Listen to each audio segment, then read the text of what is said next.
Hello friends. आज की कहानी है जालिम बहू का सास पर अत्याचार। आपको जो भी बोलना है सबके सामने बोलिए, यह मन ही मन में क्या बोल रही, लालिमा ने चिल्लाकर कहा। पति मयंक और बच्चे टिया मोनू भी सहम गए। हाँ बहू, बोलूंगी, मैं डरती नहीं हूँ, बस मैं चुप हूँ और सब सहन कर रही हूँ। तो तुमने मेरा आत्मसम्मान को चोट करना अपनी आदत बना लिया है, राधिका जी ने अपने आंसू पोंछते हुए कहा।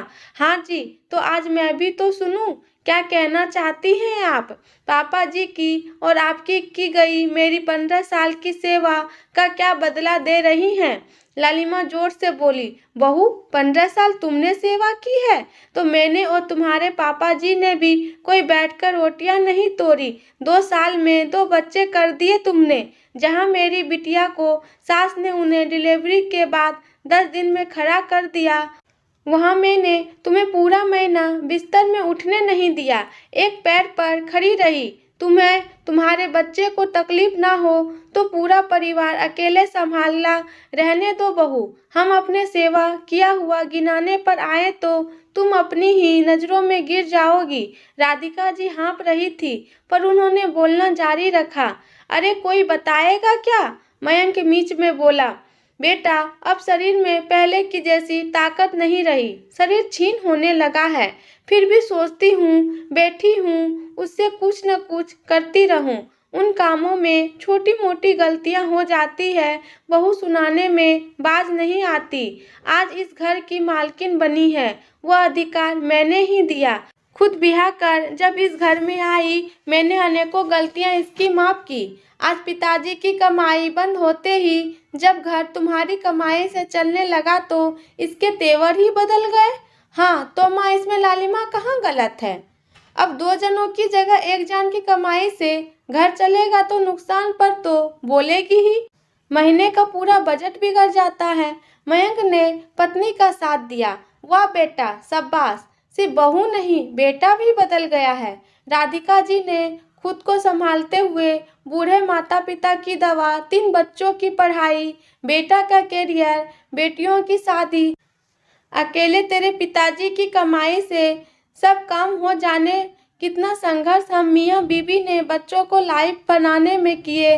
अपनी ज़रूरतों से ज़्यादा तवज्जो बच्चों की ख्वाहिशें को दी। आज उन्हीं ही बच्चों की कमाई बूढ़े माँ बाप का ख्याल रखने में खर्च होती है तो महीने का बजट बिगड़ जाता है। देख लो, अभी कहती हूँ, मैं चुप हूँ, सब सहन कर रही हूँ। बुढ़ापे में शरीर जर्जर हो चुका है लेकिन घमंड कम नहीं हुआ। माता जी का लालिमा ने तीखे तेवर अपनाते हुए कहा। बहू, शरीर पूरा हुआ है, आत्मसम्मान नहीं।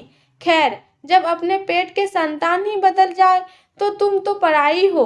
राधिका जी ने अपने कमरे में चली गई।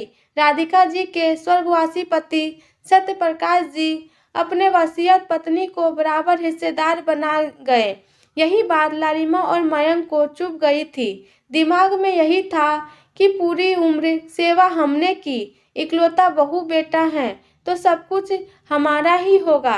राधिका जी ने दुनिया देखी थी, वह अपने अनुभव से सब समझ रही थी।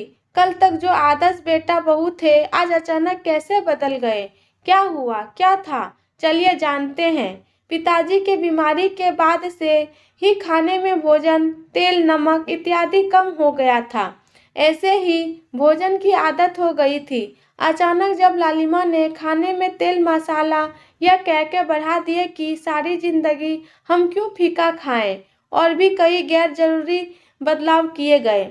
सास के साथ टोक टाक चलती रहती। राधिका जी सब कुछ अनदेखा करती गई कि अब घर गृहस्थी बहू की है, जैसे मन चाहे चलाए। पर अब तो अति होने लगी। जब बहू अपने बच्चों के अनाप शनाप खर्चे को अनदेखा कर सास के छोटे मोटे नुकसान पर लंबा चौड़ा लेक्चर देती, राधिका जी ने बहू के हाथों से रोटी लेकर गाय को खिला दी।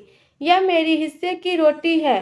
बहू, जब घर में कुछ नहीं था तब यह परंपरा चली आ रही है। आज तो ईश्वर की दया से सब कुछ है, फिर क्यों गाय की रोटी में भी कंजूसी करना? आज रात भी कुछ ऐसा ही हुआ था। तो राधिका जी की सब्र का बांध टूट गया। जब गाय को रोटी देने लगी तब लालिमा ने सास के हाथ से रोटी छीन ली। माँ, मैंने एक्स्ट्रा रोटी बनाना छोड़ दिया। फिर यह कहाँ से आई? राधिका जी अपने कमरे की तरफ बढ़ने लगी और धीरे से बुदबुदाई, बाकी तुम सब कैसे लुटा रहे, ये सब क्या मुझे दिखाई नहीं दे रहा?